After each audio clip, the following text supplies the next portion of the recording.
was an island in the Cold War. Its western side was completely surrounded by the enemy, while its eastern side fought to keep its own people from crossing over. If you could make it to the west, freedom was yours. Many tried, and many died. The wall separated families and friends. It broke the heart of a great city in two. It was dotted with forbidden crossings like Checkpoint Charlie and the Brandenburg Gate. And then, on the night of November 9th, 1989, because of a simple mistake, they burst open in a joyous rampage. While celebrations exploded on both sides of the wall, the awesome might of the East German army and their state security apparatus, the Stasi, scrambled to take up positions and countermand the chaos. Who knew? Chancellor Kohl didn't know. I didn't know. I'm not sure Gorbachev knew. As Germans, east and west, rushed to embrace each other for the first time since the wall had gone up, guns were brought to bear. When the wall fell, we all knew the Cold War was over. Now, years later, this is the declassified story of why it fell. Mr. Gorbachev, tear down this wall. I take pride in the word, Ich bin ein Berliner.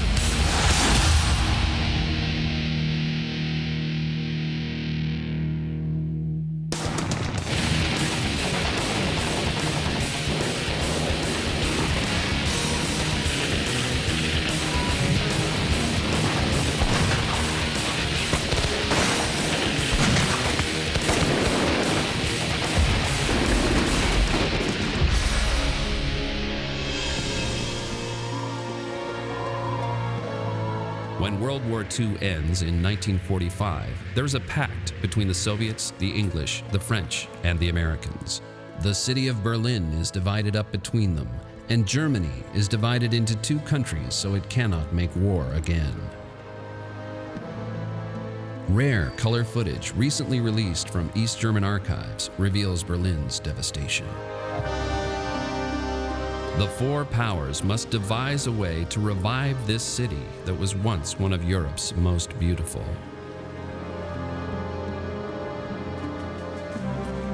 They can't agree on how to pick up the pieces. Soon, the French, British, and American sectors are collapsed into West Berlin, a half-city that will become a glittering oasis of capitalism in the midst of the dreary East German state. I think the Soviets were a lot tougher on the East Germans than we were on the West Germans. I think they went much further with denazification and other kinds of, returning Germany to an almost a pastoral kind of situation. Whereas we realized that the American taxpayer was going to have to pay for West Germany if we didn't allow it to revive. Capitalist or communist, whoever can bring the city out of the ashes and make it theirs will have proved the power of their ideas. This dusty battleground will be the ultimate prize and the ultimate proof of the victor of the Cold War. The strategies of the two sides are at odds. The Soviets want war reparations. The three Western allies do not. The Soviets covertly strip East Germany of tools and machinery. The United States includes West Germany in the Marshall Plan, which provides funding for rebuilding the shattered German state. The Soviets try to turn East Germany into a showplace for their ideas about a planned, centralized economy. The United States encourages capitalism and the free market.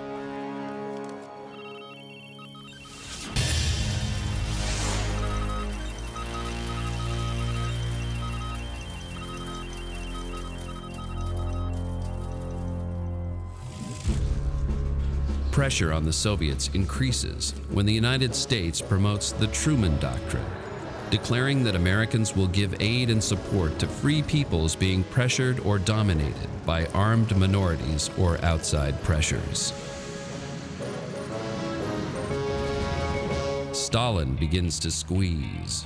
He encircles West Berlin with troops, shuts off all access by land and water, and demands that the other powers withdraw their troops. Nothing goes in or out of West Berlin. The Soviets are determined to starve out the West by blockading the city. The Allies respond with one of the greatest humanitarian efforts known to man, the Berlin Airlift. When the Soviets blocked the accommodation ways to Berlin so that no food could reach the population, the Allies put up an airlift. A plane landed every third minute and brought food to the city.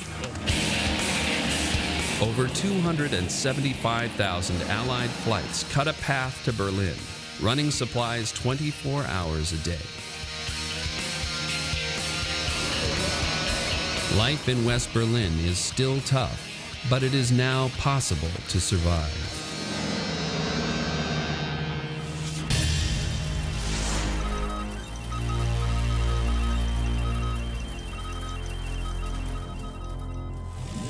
The blockade of Berlin becomes a public relations disaster for the Soviets, and they are forced to abandon it in 1949.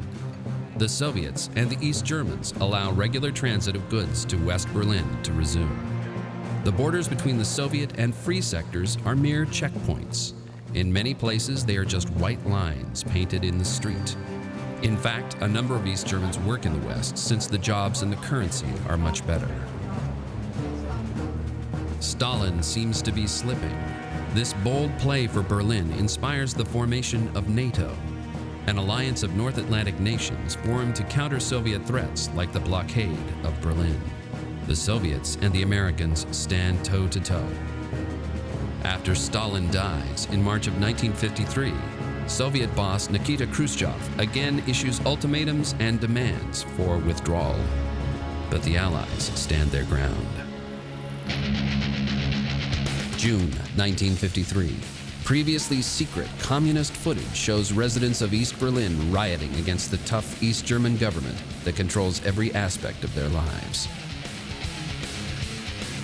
There were the East Berlin revolts of 1953, in which people got out and tried to smash Soviet tanks, not very effectively, but they did demonstrate their unhappiness with the way the system was working out in East Germany, because there was some economic growth, but there was no initiative. No people could really take their independent economic initiative. They had merely to respond to the state.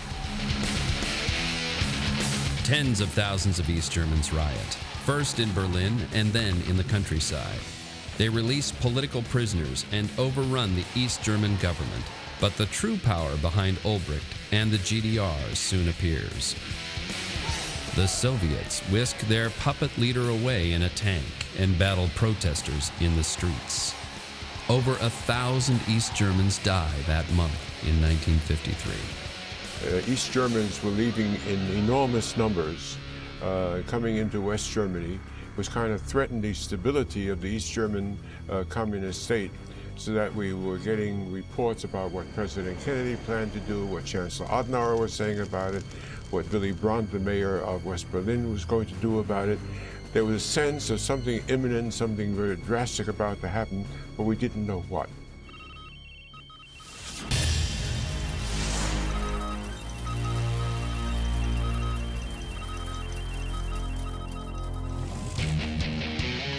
West Berlin is a festering sore to the Soviets, but Communist Party boss Walter Ulbricht has a plan to deal with it.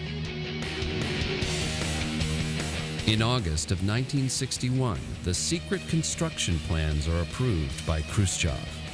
Miles of barbed wire are cached in and around East Berlin, and tens of thousands of new border guards are pressed into service. The Soviets contribute tough and disciplined soldiers to make sure the surprise will go as planned. The wall is about to be born.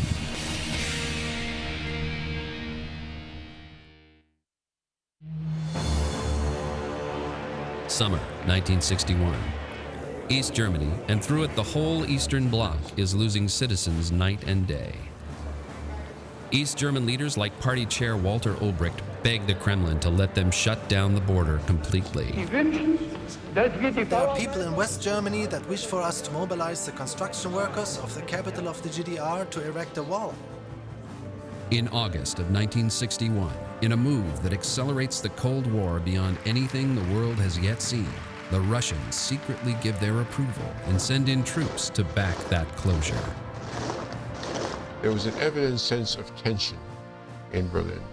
My bureau was in Bonn, but when necessary, I'd go to Berlin, and every day you'd find thousands of people coming in from East Germany and ending up in the Marienfelde refugee camp, where they were taken care of, eventually flown to West Germany.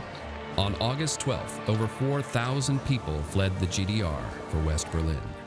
Like storm birds before the whirlwind, people got out any way they could. And then the trap was sprung. At about 4 o'clock in the morning, the phone rang, and it was our Berlin cameraman saying to me, "Dan, you better come down here to the sector border and see what's happening." I said, "Oh, all right, it better be good."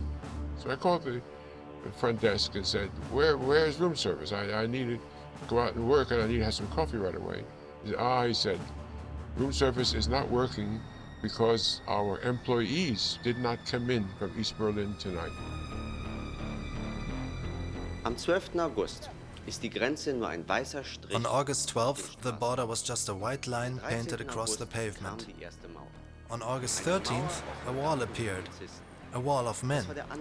Standing 6 feet apart, these East German soldiers formed the beginning of one of mankind's most terrifying structures.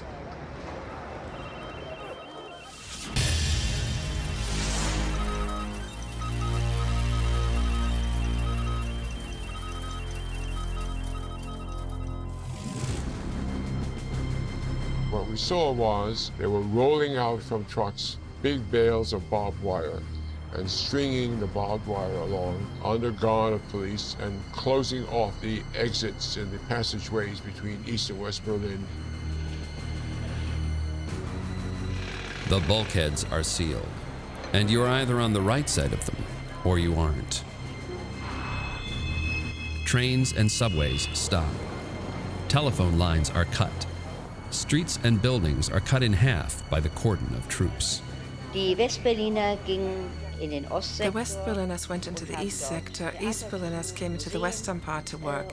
That was all possible until 1961, until the wall was built and everything changed totally. After that, we were really living on an island. For insurance, the city is ringed with Soviet troops, backed up by 10,000 East German soldiers. First, the troops begin to give way to 25 miles of barbed wire and concrete posts. The conscripted Vopos, low-level East German troops pressed into service as a human wall, guard workmen jackhammering pavement and planting posts. Concertina wire begins to wrap around the city in a barrier that will soon be over 100 miles in circumference. The wall resembles a hastily fabricated prison camp, except that the prisoners are on the outside looking in at prosperous and wealthy West Berlin. Geschockt und wütend begannen die Westberliner die Reaktion der Kommunisten. Shocked and outraged, West Germans began to test the resolve of the communists. As main roads like Potsdamer Platz were wrecked, angry West Berliners confronted Vopos armed with fixed bayonets. The GDR and the Soviets responded with water cannons and established machine gun emplacements and anti-tank barricades. Even the Brandenburg Gate, an emblematic symbol in the center of it all, plays host to a machine gun nest and a clandestine observation post.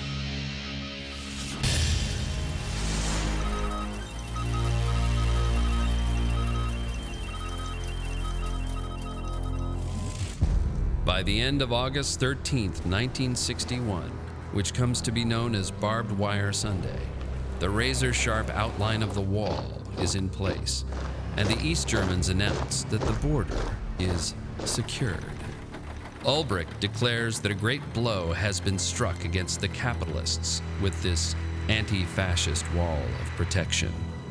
But now, the hardships that plagued West Berlin during the blockade and airlift are visited on East Berlin and East Germany. The West prospers, and the East begins to strangle. What Churchill said about the Iron Curtain was not completely true when he said it in 1946.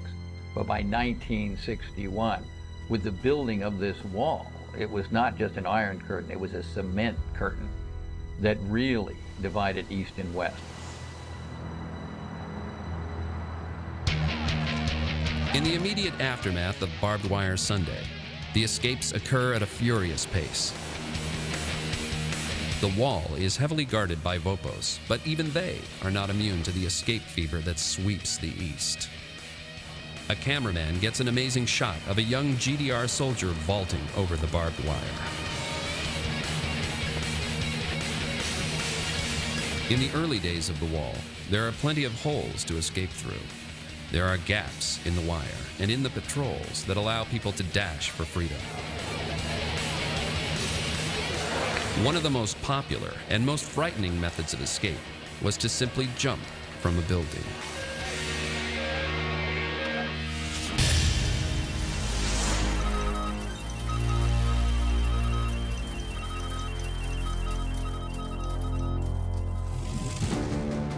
The wall quite literally shatters many neighborhoods, cutting through squares and buildings. The GDR solves this problem by relocating hundreds of people from buildings on the border, which leaves the buildings open to escapees who would sneak in and then out of the western-facing side of the building. If people were escaping through the west side of a building, the GDR boarded up the ground floor. Soon, people began to jump from the second floor, and when those windows were boarded up, from the third and fourth. People threw mattresses out of the windows to land on. They climbed on ropes and bed sheets. In the French sector, the wall actually became a wall of a house there, and I happened to be nearby when a kid managed to get into a room in the house and jumped and got killed. Jumped 3 floors, got killed.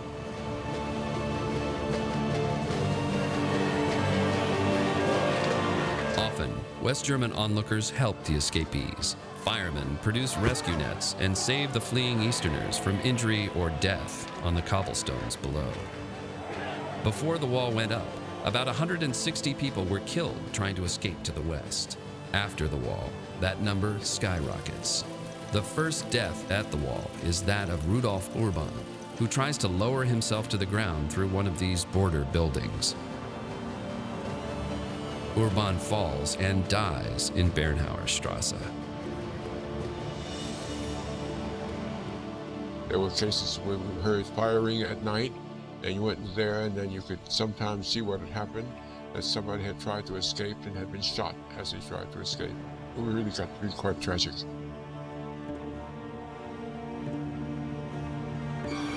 By now, the first concrete slabs of the wall have fallen into place, and the buildings the jumpers used are completely sealed. Using routes only recently revealed, those seeking to escape will have to be much more clever or much more courageous. They will seek out the secret ways to the west, or they will boldly confront the wall itself.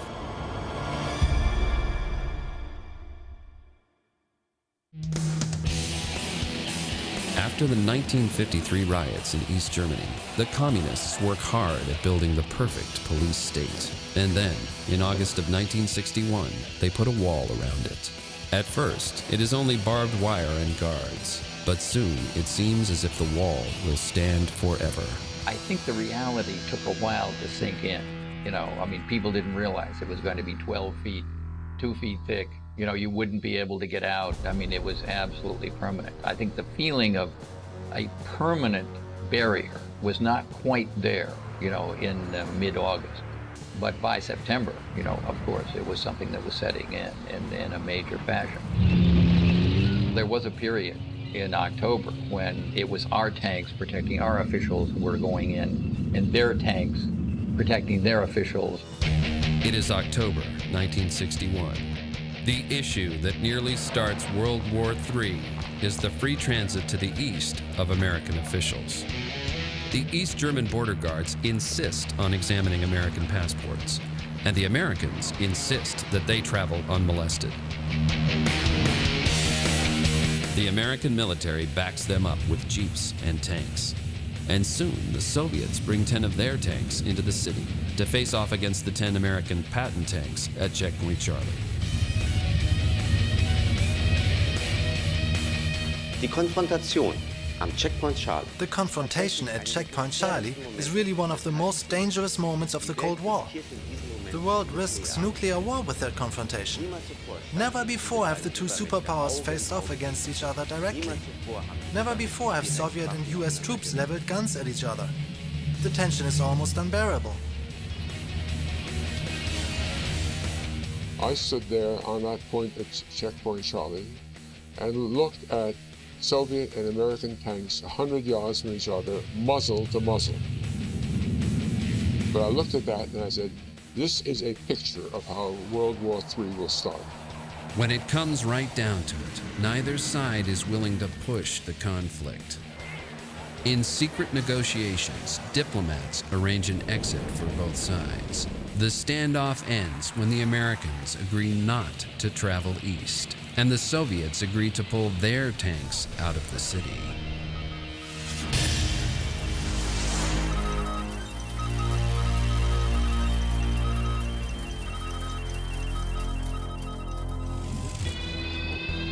August 17, 1962.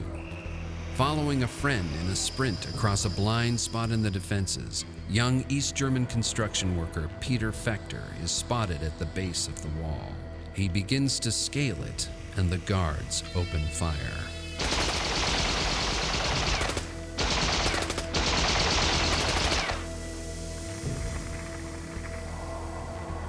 Why would people run across to try to be free, knowing that they would be gunned down by the East German police in that no man's land?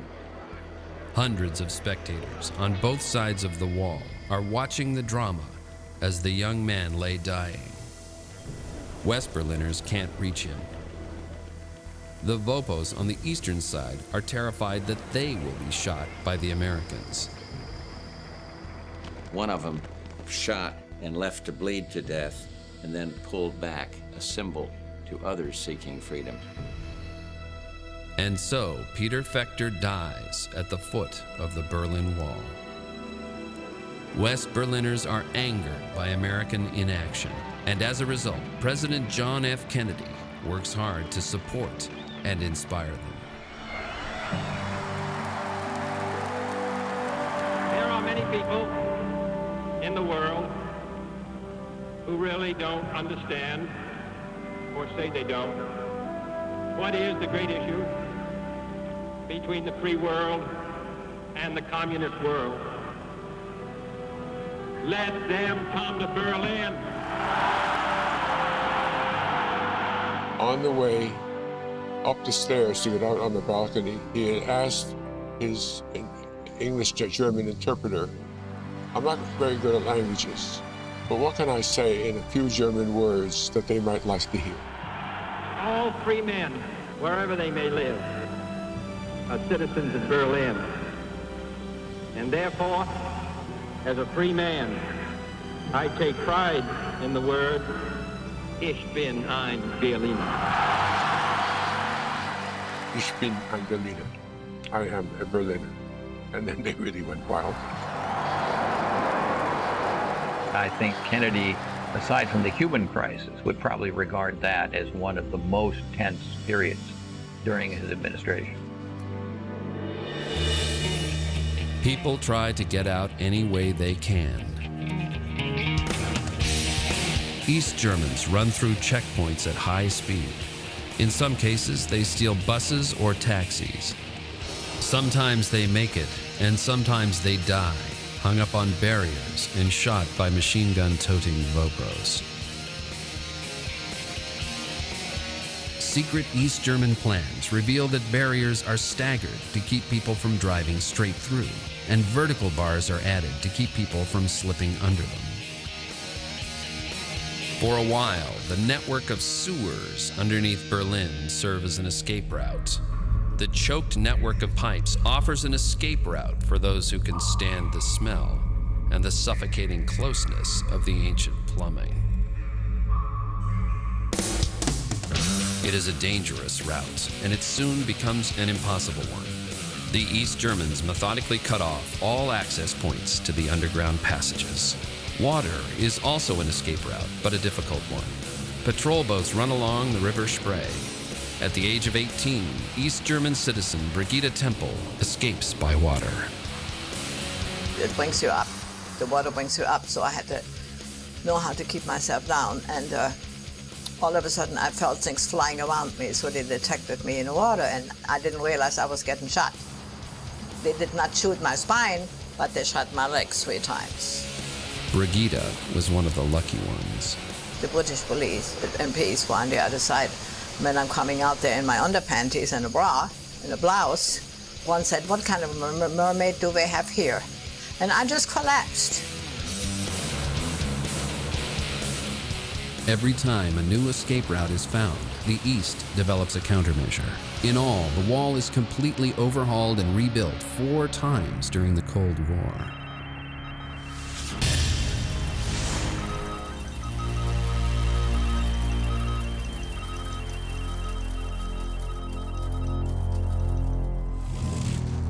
Most people think that the Berlin Wall was just a concrete wall. In fact, in some places, it was a 200-yard wide, perfect killing machine. In 1961, it was mostly barbed wire and cinder blocks. Later on, the wall consisted of other barriers, such as steel stakes, known as Stalin's graphs, to catch and impale running escapees. By the 70s, bunkers appeared, manned by guards, with direct orders to kill escapees.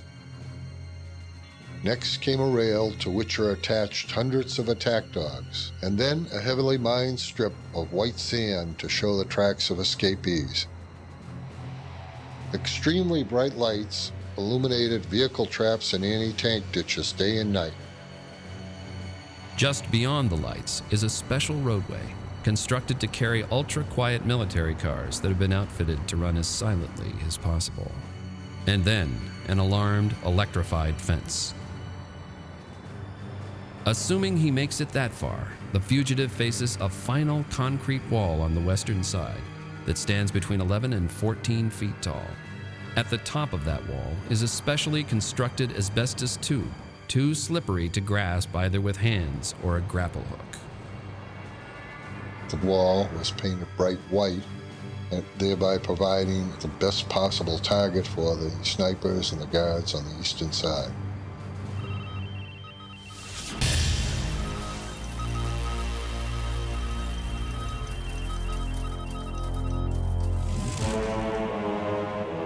In the spring of 1989, after almost 30 years of killing fugitives, the East German government orders guards to stop shooting at escapees. Recently revealed Stasi documents show the automatic guns on tripwires are quietly disassembled. The terror of the killing zone begins to fade. The wall still stands, but it trembles before the winds of change. Decades of construction and diabolical design will be undone by one man's colossal and shocking blunder.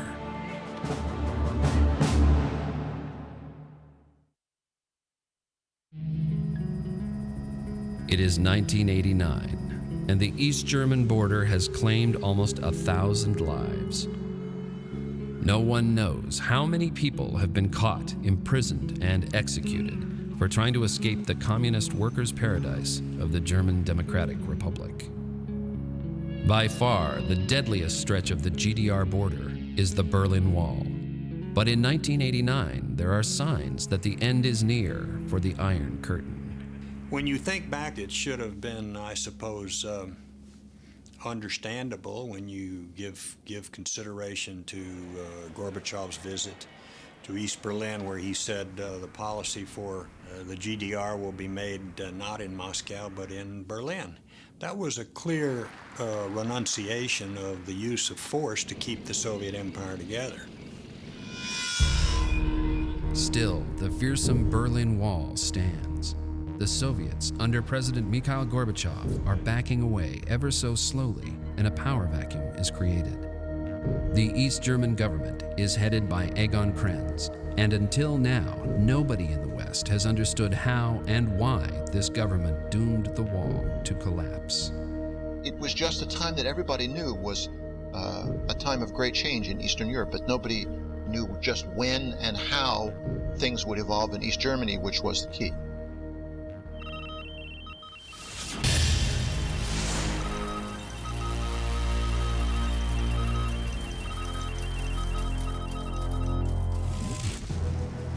November 9th, 1989. A momentous meeting is taking place. The Communist Central Committee is trying to find a way to stop people from fleeing west. Lift travel restrictions, but only so much. That is the answer. Citizens of East Germany will be allowed to permanently emigrate without stating a reason, but they will need to obtain a passport and then a visa. The policy is to go into effect immediately. Overnight, border personnel will be briefed on the change. Communist Party leader Günter Schabowski holds a press conference that evening. Günter Schabowski comes. He was, as I remember, the party boss of East Berlin.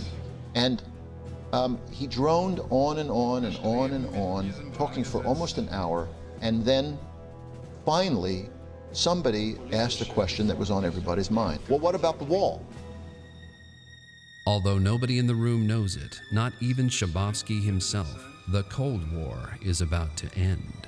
The biggest secret of all is that the wall will fall because of a mistake. One slip of the tongue and the deadly symbol of the longest war of the 20th century will topple. Reading from hastily scribbled notes, Schabowski casually mentions that travel restrictions have been lifted. He seems unaware that he is not supposed to announce the policy until after border personnel have a chance to figure out how to make it work. Schabowski gets the announcement wrong, disastrously wrong. As I was writing this down, the hairs stood up on the back of my neck. And I realized that I was in the middle of the biggest story of my lifetime. Today, as far as I know, a decision has been made. We have decided to adopt a regulation which enables every citizen of the GDR to leave the country by way of the GDR border crossings. The shock in the room is plain. Schabowski has just knocked a giant hole in the wall. The repercussions will be felt around the world. The Associated Press is the first to hit the wires with the scoop. East Germans, as they hear this on the news, start to clog the checkpoints. The guards and border workers on duty that evening in November are overwhelmed as the crowds gather, but they don't have any idea what to do. Schabowski's timing could not have been worse. In the West, the word spreads quickly. I did not want to overplay the hand of the United States of America. I did not want at that critical moment for us to gloat, to stick my fingers in Mr. Gorbachev's eyes, which would have been the worst thing you could possibly do. For the first time on camera, the General Secretary of East Germany, Egon Krenz, speaks about the botched announcement. I had to decide, should we close the border crossings so tight nobody can cross, which would have meant tanks, or should we let it run its course and open the borders? For that, there was no written order or any preparation or the border patrol, which makes the situation seem chaotic. The East German army goes on alert and invokes a state of increased combat readiness. It's midnight in Moscow, and no one is heard from the Kremlin. KGB officers in East Berlin seem unable to raise a response from their headquarters. The East German army prepares to take the steps necessary to reverse Schabowski's blunder. But for a crucial period of several hours that night, no one seems to be in charge of the border crossings at the wall.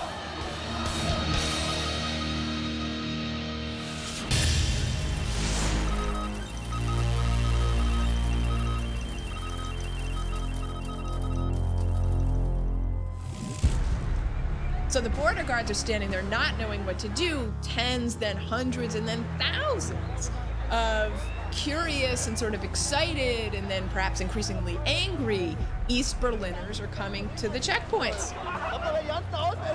Finally, the border guards just give in and say, okay, go ahead. And the dam is burst. Letting Easterners go west is one thing. Letting Westerners into the East is another thing entirely. If the GDR can't control its own borders, it is not a sovereign nation anymore.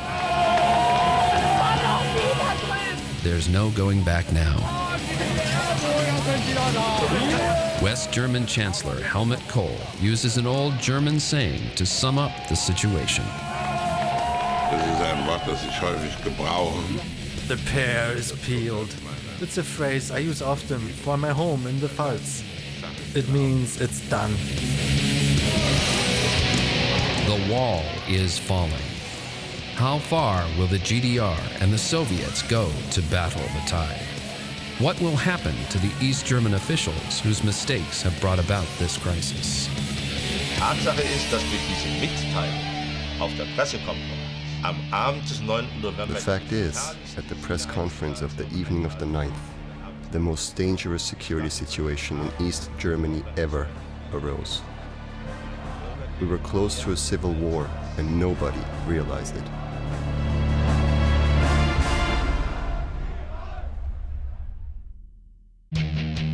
On November 9th, 1989, history has reversed itself at the Berlin Wall. Because of a series of blunders only recently declassified, beginning with the mistaken announcement that travel restrictions were lifted, the border guards are now being challenged. East German Communist Party boss Egon Krenz is only now realizing the peril that he is in. Years later, historians unravel the truth. This press conference of November 9th, 1989, it was a mistake. It was a mistake. It was a human failing on one of the top East German leaders. It wasn't supposed to happen this way at all. At 1 a.m., the most severe challenge yet uncoils near the Brandenburg Gate. West Berliners look east and challenge the border. The communists have to act fast. The country is coming apart under their feet. Post-Cold War interviews with communist military officials reveal East German troops are ordered into a state of increased combat readiness in and around Berlin. I went to the Brandenburg Gate, of course, and there were already the first people standing on the wall. The Vopo tried to drive them away by using the water guns, but they held on. Hundreds of East Berliners came over the border and hundreds of West Berliners were going into the opposite direction. Totally unknown strangers embraced each other and shouted, "Awesome."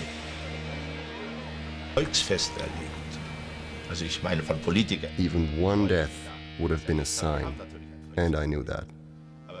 I had to decide, will there be bloodshed or will it go smoothly?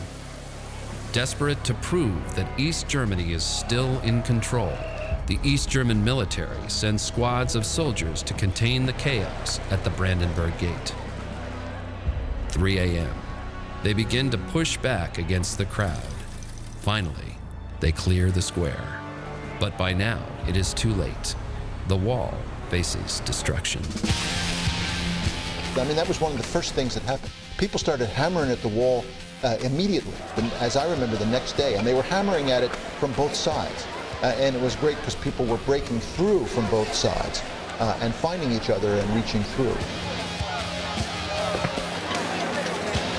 It was amazing to see how people simply descended on the wall from both sides just to get rid of it, just to pull it apart themselves. No one knows how the East German army and the secret police will respond to this new assault. Behind them stand the KGB and the Soviet army. It is easy to imagine they will respond harshly to provocation. There was always a puzzle about what Moscow would do, whether Gorbachev would support repression or an opening, whether there were other forces in Moscow, particularly in the military, that might have wanted a crackdown. Who knew? Who knew? Chancellor Kohl didn't know. I didn't know. I'm not sure Gorbachev knew.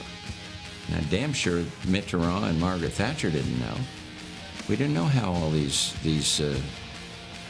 monumental event would affect the pride of the Soviet military, the nationalist feeling that the Soviet Empire had. And here it was crumbling right in front of their eyes. How would they react? Nobody knew for sure.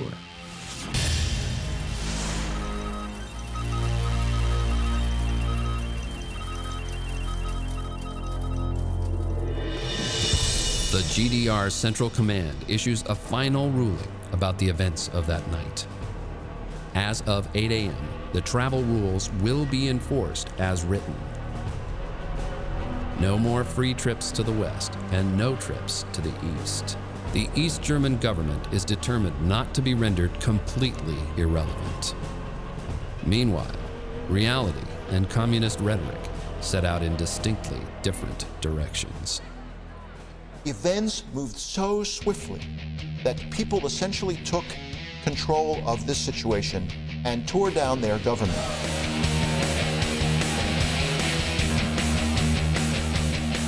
Огромном машинделии 40,000 tanks were concentrated in the GDR. They were capable of crushing all resistance and triumphing over any opponent. Mit dem ich mehr als Diplomatie verband. They get a phone call from the Soviet diplomat, and he said in a very serious tone, Moscow is surprised about how the situation at the Berlin Wall happened last night. The KGB and Kremlin experts finally catch up with the events of the previous night. They demand that the East Germans bring the situation to heel and offer the GDR anything they need in terms of military support. After all, the forces of the Warsaw Pact are massed around Germany. Recently revealed documents disclose that the East Germans mobilized 2 elite urban combat units in response to increasingly angry Soviet communiques. In the end, it is the man who promoted Glasnost who breaks the impasse. Вы еще раз спрашиваете, как я реагировал на это? I found out about the events on November 10th from the ambassador. The ambassador told me about Shabovsky's announcement and that they had opened the borders. I said that their actions were correct. On the TV screens, I could see how people expressed their feelings. This proved that the question of unification of Germany had passed over to the most important level, the level of the people. The East Germans finally give in and stand down. Like everyone else, the soldiers and border guards catch the scent of freedom and celebration. Grüßen von Mikhail Sergeyevich. I talked with Kajamasov. He told me, Comrade Kantz, the Soviet leadership congratulates you on your courageous decision to open up the wall last night. Communist Party bosses like Egon Krenz miraculously find themselves congratulated by the Soviets. The war was over, the longest war of the 20th century. With the fall of the Berlin Wall, the Cold War was at an end. Berlin, scarred and wounded by the decades it suffered at the front lines, Berlin became the scene of celebrations.